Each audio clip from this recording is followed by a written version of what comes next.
Hello VSG and WLS YouTubers. I am VSG Zac and I'm bringing you my week 26, also known as my 6-month surgiversary weight loss update.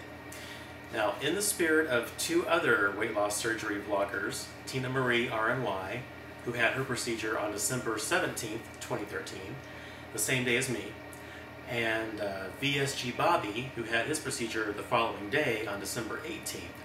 I'm going to show a little more skin than normal, although less than Bobby because I haven't yet worked up that kind of courage. Although I do have some before and after like full body shots without a shirt on, and I'm not sure if I'm going to put it in this video or not. It depends how my nerves get the best of me or not. I do have at least one picture I want to share before and after. Sorry, I'm already losing my voice. So back to Tina Marie RNY and VSG Bobby. First, let me congratulate you both. You have done an awesome job, and you both have been an inspiration to me. I'm always amazed at the level of support that we provide one another. It makes this process, I don't know, less lonely, knowing that you can check it out your other weight loss surgery comrades, and and anytime 24/7, and it's nice to have that support system there, is what I'm trying to say. And by the way, Tina Marie, VSG, both VSG Bobby and I managed to get the same tattoo on our forearm. Mine's on the left, you can see it here, and his is on his right forearm. So I think you need to bite the bullet and get yourself a tattoo of 45 RPM record adapter. And I saw the tattoo on your right shoulder on your last video, so I know you've had tattoos. So I apologize that this video is actually a full week late. My 6-month surgiversary was actually this Tuesday the 17th, and I've made good on my promise to myself to start getting out more and getting reacquainted with old friends and meeting new friends. So yes, I'm calling the time of death on my antisocial life at 9:15 on Tuesday, June 24th. It's gone. In some ways it's hard to imagine that it's only been 6 months since the surgery. I may have mentioned this before, but it seems like the surgery was years ago, because I feel that in order to get the type of results I'm enjoying today, I feel like I would have had to have this procedure a long time ago. But again, we're talking 6 months and a total of, well, I'll tell you the total here in just a second. But needless to say, I'm very happy. So let's talk some numbers. Last week, I weighed in at 265.6 pounds. Last Tuesday, I weighed in at 261.4.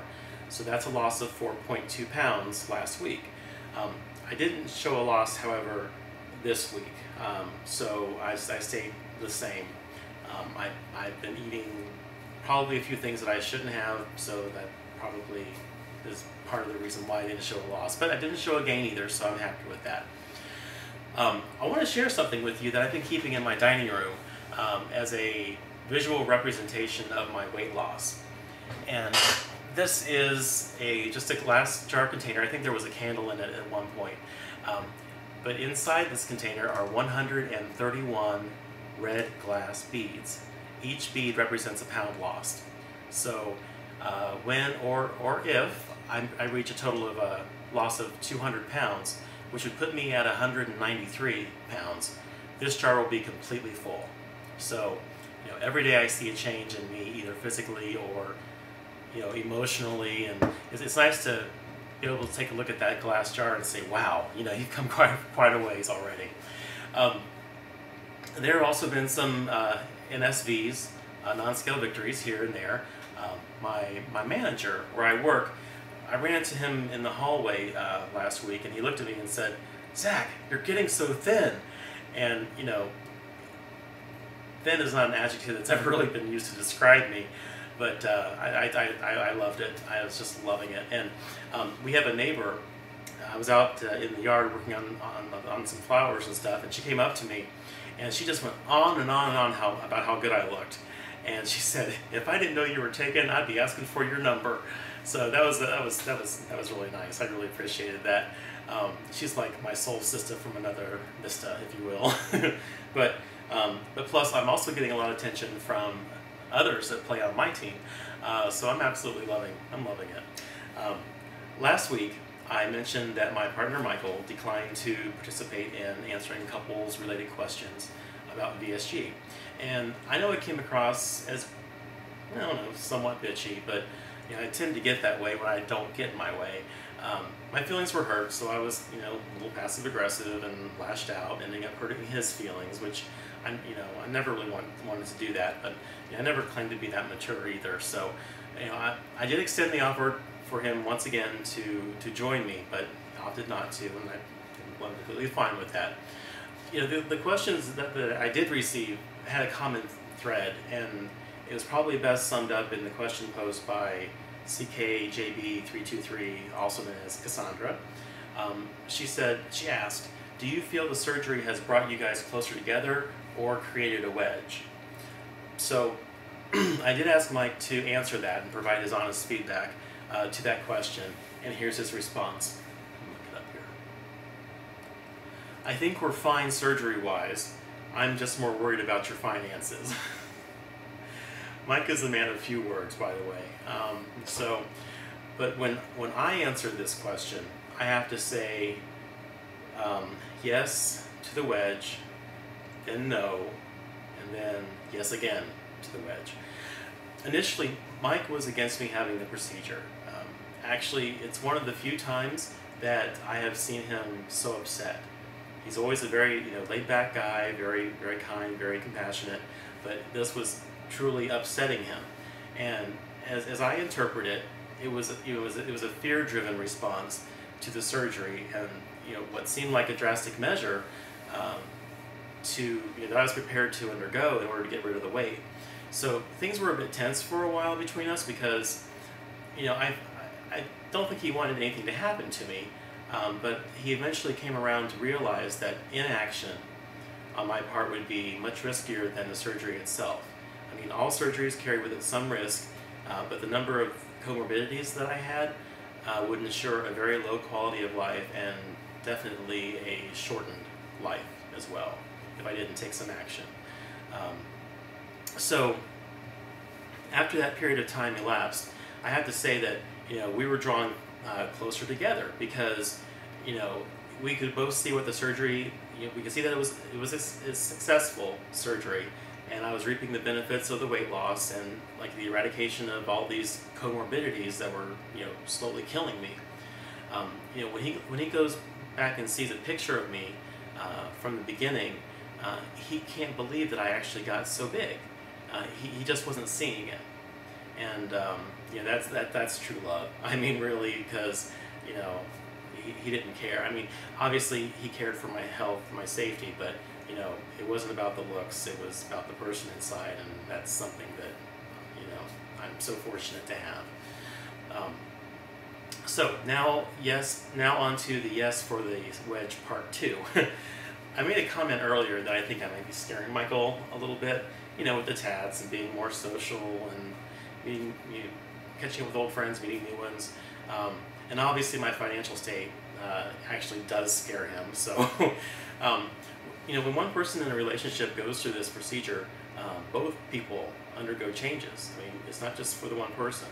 Michael still hasn't opened up to me about his feelings surrounding this metamorphosis, and I'm not going to try to guess on how he's feeling, but let me start by saying that Michael and I are going on 16 years together. We're like an old married couple when it comes to some aspects of our own personal life. One side effect of losing so much weight, at least for me, and I have actually solicited feedback and provided feedback to other comments to this nature, but what I'm having a really hard time dealing with is such a major increase in sex drive. I mean, I'm nearly 44 years old, and I'm feeling like I'm back in high school. I mean, a breeze in just the right direction, which I'm sure this is more information that you really wanted to know, but it's seriously an issue for me because I don't believe that it's not an important part of life for Michael at this point in the relationship. I mean, I intend to spend the rest of my life with Mike, and I can't imagine and will not imagine, spending it with anyone else. He truly is my soulmate. I was so lucky to find him, and find each other, I should say. But you know, and back when I was at my heaviest, you know, I could justify the diminished physical interest on his part, because I wouldn't have wanted to be with me either. I mean, I just really hated myself. But you know, things are different now, and we're going to need to address it, and that's something that we definitely will have to address. I know that Mike's probably watching this now, completely mortified that I'm bringing this up in this forum here. But there are two reasons why I am addressing it here. One, it's because, you know, this is a huge issue for me. I mean, I've been Dorothy Spornak for so long, and now I'm feeling more like Blanche Devereaux, you know. And if you're straight and you don't get that reference, just turn on the Hallmark Channel. But if you're gay and don't get it, I am up hereby revoking your gay card. You have to know what that means. So the second reason is that, you know, we talk about different issues on these vlogs because, you know, we want to share our experiences and get feedback from others. But, you know, I'm sure that other couples are going through the same thing. I mean, I know I'm not alone here. So, you know, what divorce rates are 50% on average, and I have read that people that, you know, when one person goes through like a weight loss type of surgery and is successful, the divorce rates are even higher. So I just don't want to be one of those statistics. So anyway, this obviously isn't one of my unicorns pooping rainbows moments, so we're going to move on to something else. I was asked another question, which really wasn't a couples related question, but it was from TL, and had asked the following question. I have heard a few VSG people say that they stay cold. My husband and I were wondering if this is just hit or miss, or does it happen to everyone? Have you noticed any change? Whether or not I've noticed a difference in being cold all the time post-surgery. I've noticed a lot of VSGers talking about being cold as well. Since I had my procedure in December, I had a few more months of really cold weather, and the winter in Ohio, as well as, you know, many other places this past year, was brutal. I noticed there were many occasions where I just could not get warm. There were a huge amount of clothes and blankets and everything. Still, I was really, really cold. You know, if you've lost all that extra insulation, then I feel you're going to be colder, at least for a while, I would think. You know, but on the flip side of that, now that it's getting warmer, I no longer feel like I'm going to melt in an 80-degree temperature. You know, I find myself opening up windows as opposed to cranking up the air conditioner, because typically we keep it really cold in this house. I mean, I really liked it cold. But now that we're, you know, the AC isn't up as high, we're opening more windows. Our electric bill was $30 last month. $30. So this is helping out with our. There's a financial benefit to the VSG procedure, because, you know, at least for us, we're not keeping the air conditioner cranked up like we used to. I will add, however, that my mom gets a devious grin on her face whenever I mention that I'm cold, because I think it's like a subtle payback for all those times I froze her to death when she came for visits. You know, she was always so cold. I would get her a blanket. And here in the middle of summer, I'm giving my mom a blanket because it's so cold in our house. But, you know, the way I see it, less insulation, less heat, cooler feel. I think it'll be interesting to see later on down the road, maybe 6 months from now, if I kind of, you know, acclimate to the lack of insulation on the body, and maybe it won't be that much of an issue, I'm hoping. Fingers crossed. So it's been 6 months since my surgery, and you know, I'm thinking about the next 6 months, and I'm going to focus more on physical fitness. I've always been one to go to the gym and work out, and I've had a personal excuse me, I've had a personal trainer at my gym going on 2 years now, but I've decided that once my contract expires at the end of the month, I'm not going to renew. I am, however, going to. I'm seeking the help of. Oh my gosh, I can't turn this on. Come on, I'm sorry. I'm technologically impaired. I don't know if you can see this or not. Let's see. There we go. Joe Manganiello's book, Evolution. I'm going to follow his guidelines, and you know, I mean, who would want, what man would want to look like this, you know? But yeah.